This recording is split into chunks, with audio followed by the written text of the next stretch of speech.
see. So one thing that we see here is more liquid currency pairs such as the euro dollar. The typical spread that we see, and this is all from FXCM's website, is we typically see a 2.3 pip spread.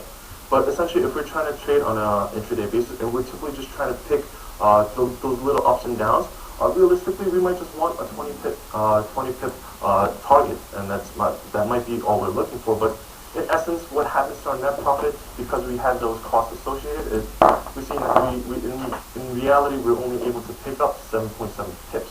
But one thing to keep in mind here is as we go down the line and we get to more of the exotic crosses such as the dollar, the USD, Hong Kong dollar, or as the US dollar and Turkish lira, when we see these costs associated with it, we see that for the Turkish lira, it's actually at 9.2, but at the same time, the USD HKD is all the way at 18.2. So first thing we want to do is what currency pairs are we going to trade?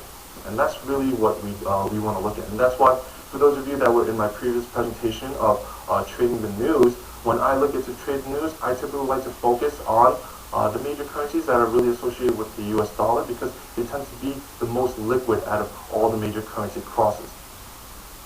So one thing we can see here is if we really want to be successful or if we're really inclined to trade on an intraday basis, we definitely want to pick a lot of these currency pairs that have less cost associated with them. So here's a quick checklist for individual investors. First thing we want to look at is market volatility. So again, market volatility is a good thing for traders, especially if you're looking to trade on a day-to-day basis. And if you're just looking for those quick ups and downs, we certainly need that volatility in order to reach our targets. But at the same time, one thing we also want to look for is tight spreads and costs. As I just showed you with the chart before this, if we do have higher cost of trade, that's